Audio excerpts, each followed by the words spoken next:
বিভিন্ন জায়গায় পূজা আসলেই মন্দির ভাঙা, বিভিন্ন কমিউনিটির আমাদের যে বৌদ্ধ ভিক্ষু বললেন যে ওনাদের কক্সবাজারে যে হামলা হয়েছে, এই বিষয়গুলো সরকারকে সবচেয়ে বেশি তৎপরতার সহিত দেখা উচিত। বিচারহীনতার একটা সংস্কৃতি বাংলাদেশে রয়ে গিয়েছে, কারণ কোনো ঘটনারই কখনো বিচার হয় না।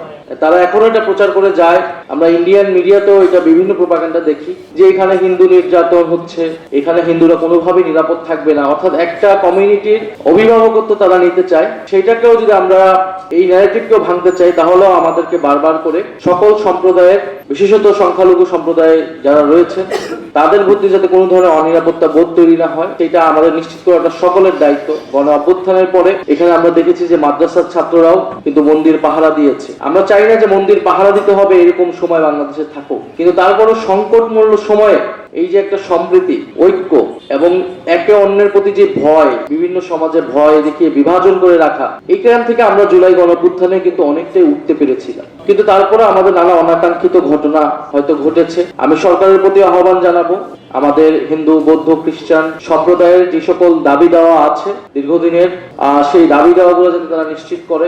এবং বিগত সময়গুলোতে আমরা দেখেছি ম্যাক্সিমাম সমস্যাটা হয় সম্পত্তি নিয়ে, জমি নিয়ে। এই সম্পত্তি এবং জমি কেড়ে নেওয়ার জন্য নানান ধরনের সাম্প্রদায়িক দাঙ্গা বিভিন্ন জায়গায় লাগানো হয়, সেটা রাজনৈতিক রূপ দেওয়ার চেষ্টা করা হয়। ফলে সেই বিচারহীনতার একটা সংস্কৃতি বাংলাদেশে রয়ে গিয়েছে, কারণ কোনো ঘটনারই কখনো বিচার হয় না।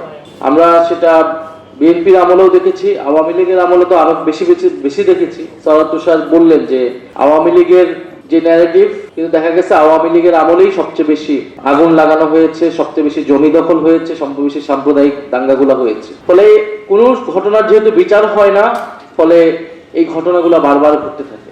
আমার মনে পড়ে জুলাই গণঅভ্যুত্থানের পরে প্রথম যে দুর্গাপূজা হয়, আমরা সবাই মিলে যাতে কোনো ধরনের আতঙ্ক তৈরি না হয়, কোনো ধরনের ভয় ভীতি তৈরি না হয়, সেটা আমরা চেষ্টা করেছি।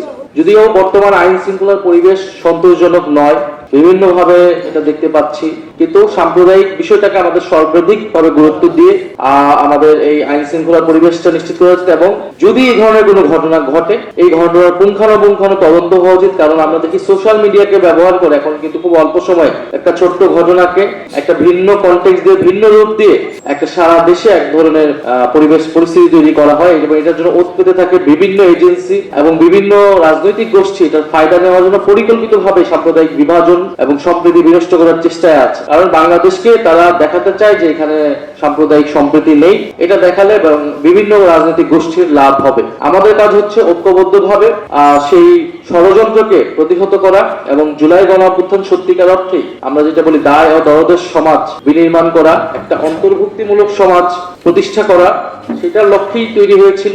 এবং সেই কাজটা আমাদেরকে এগিয়ে নিয়ে যেতে হবে। সেটার জন্য কিন্তু আমরা সবচেয়ে বেশি গুরুত্ব দিয়েছি প্রাতিষ্ঠানিক সংস্কারকে। ফলে এই আন্দোলনের প্রথম থেকেই অসাম্প্রদায়িক চরিত্রটা ছিল। আমরা যেই সরকারের বিরুদ্ধে, ফ্যাসিস্ট সরকারের বিরুদ্ধে আন্দোলন গড়ে তুলেছিলাম, সেই সরকারের কিন্তু একটা সংখ্যালঘু কার্ড দিয়ে তারা সবসময় একটা রাজনীতি করার চেষ্টা করতো বা একটা বিভাজন করার চেষ্টা করতো। ধর্ম নিরপেক্ষতার নামে তারা সবসময় বোঝাতো যে তারা অসাম্প্রদায়িক বাংলাদেশ, তাদের কথিত অসাম্প্রদায়িক বাংলাদেশ, এবং তারা সংখ্যালঘু সম্প্রদায়ের পক্ষে এবং অন্য রাজনৈতিক দলগুলা সংখ্যালঘু কমিউনিটির বিরুদ্ধে।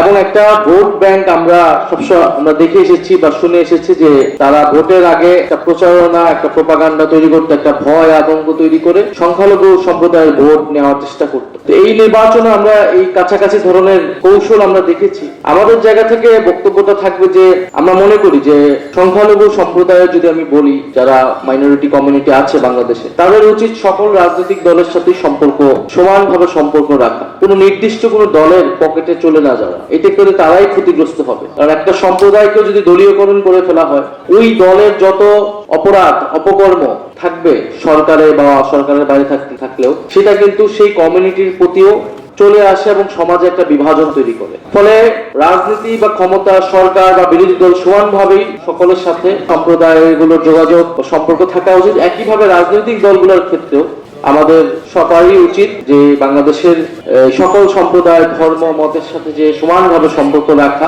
তারা যাতে কোনোভাবে অনিরাপদ বোধ তাদের ভিতরে না তৈরি হয়। কারণ আমরা দেখছি যে বাংলাদেশে এই পুরো দক্ষিণ এশিয়াতে, বিশেষত ভারতে, যে এই ধরনের সাম্প্রদায়িকতা তৈরি হচ্ছে গত কয়েক বছর ধরে, এবং সেখানে NRC আইনের মাধ্যমে নাগরিকত্ব কেড়ে নেওয়া হলো মুসলমানদেরকে, সেখানকার দলিতদের উপর নির্যাতন করা হচ্ছে, খ্রিস্টানদের উপর নির্যাতন করা হচ্ছে, এবং এই পশ্চিমবঙ্গ ইলেকশনে বহু মুসলিমদেরকে ভোট দিতে দেওয়া হয় নাই, এখন তাদেরকে অবৈধ বাংলাদেশি বলে পুশিং করার চেষ্টা করা হচ্ছে। ফলে যখন ভারতে এই অবস্থা, তখন বাংলাদেশের দায়িত্ব হচ্ছে সকল আমাদের যে সাম্প্রদায়িক সম্প্রীতি এবং আমাদের যে জাতীয় সংহতি, জাতীয় ঐক্য, এই সম্প্রীতি প্রশ্নে সেই ঐক্যটা বারবার করে জাতিকে মনে করিয়ে দেওয়া, পুরো বিশ্বকে এটা দেখানো, পুরো দক্ষিণ এশিয়াকে দেখানো যে বাংলাদেশ হচ্ছে একটা রোল মডেল। সম্প্রীতি নিশ্চিত করার পূর্ব সূত্র হচ্ছে গণতন্ত্র নিশ্চিত করা। গণতন্ত্র নিশ্চিত করার পূর্ব শর্ত হচ্ছে আমাদের যে রাষ্ট্রীয় প্রতিষ্ঠানগুলো, নির্বাচন ব্যবস্থা, আমাদের বিচার ব্যবস্থা,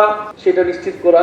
ধরেন যদি উচ্চকক্ষ হয় ভোটের অনুপাতে, সেখানে কিন্তু সকল সম্প্রদায়ের প্রতিনিধিত্ব নিশ্চিত করা আরো বেশি সহজ হবে, যেটা নিম্নকক্ষে হচ্ছে না, কিন্তু সেটা উচ্চকক্ষের মাধ্যমে কিন্তু আমরা সেটা করতে পারবো। ফলে সেই জায়গা থেকে এই সংস্কারগুলোর পক্ষে, এটা কোনো দলের সংস্কার না, দলের লাভের জন্য না। এই সংস্কার হলে বিরোধী দল বা আমরা যে খুব লাভবান হবে এরকম না, এটা দেশের মানুষ লাভবান হবে, রাষ্ট্র লাভবান হবে।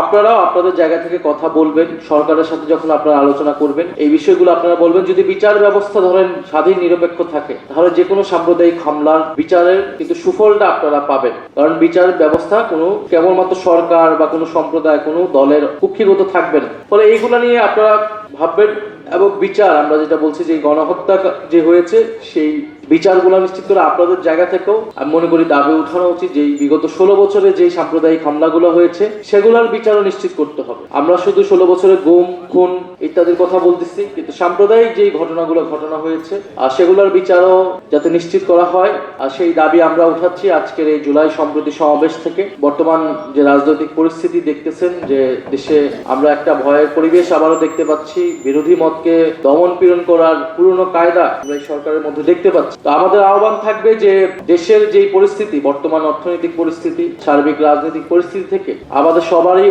উচিত ছিল ঐক্যবদ্ধ থাকা। কিন্তু ঐক্যের ভিত্তিটা কি হবে? ঐক্যের ভিত্তিটা আমরা বলেছিলাম যদি সরকার জুলাই সনদ বাস্তবায়ন করে ফেলত এতদিন, সরকার বিচারের ব্যাপারে যদি সরকার কমিটেড হতো, সরকার যদি গুড গভর্নেন্স নিশ্চিত করতে পারতো, আইন শৃঙ্খলার পরিবেশ ঠিক করতে পারতো, আমরা কিন্তু সর্বাত্মকভাবে জাতীয় এই প্রশ্নগুলো সরকারকে সহযোগিতা করতে প্রস্তুত ছিলাম। ফলে এখনো আমরা এটাই বলবো, সবার জায়গা থেকে দায়িত্বশীল আচরণ করা উচিত, কারণ আমাদের জাতীয় ঐক্যের জায়গাটা কিন্তু এখনো প্রয়োজন জুলাই গণ অভ্যুত্থানকে সফল করার জন্যই, আর দেশের যে অর্থনৈতিক রাজনৈতিক সংকট থেকে উত্তরণের জন্য আমাদের এটা প্রয়োজন। আমি ধন্যবাদ জানাচ্ছি আজকের যারা আয়োজন করেছেন। আমরা জানি যে পাহাড় এবং সমতল, হিন্দু, মুসলমান, বৌদ্ধ, খ্রিস্টান সকলে মিলে এই বাংলাদেশ, আমরা এই বাংলাদেশকে বলি যে একটা বহু সাংস্কৃতিক, বহু ভাষিক এবং বহু জাতিক একটা রাষ্ট্র বা একটা সভ্যতা রাষ্ট্র হিসেবে আমরা গড়ে তুলতে চাই। আমাদের ইতিহাস সেটাই বলে, আমাদের ঐতিহ্য এটা বলে। এখানকার বাংলাদেশের এই বঙ্গীয় বদ্বীপের সভ্যতায় মিশে আসে বহু সংস্কৃতি, সকল ধর্মের সমন্বয়ে আমাদের সমাজ গঠিত হয়েছে। আমাদের ঐতিহাসিকভাবে সাম্প্রদায়িক সম্প্রীতির যেই ঐতিহ্য, সেটাকে আমরা ধারণ করে আমাদের আগামীর বাংলাদেশকে আমরা বিনির্মাণ করব, সেই আকাঙ্ক্ষা ব্যক্ত করে আমি আমার বক্তব্য শেষ করছি। সবাইকে ধন্যবাদ। আসসালামু আলাইকুম।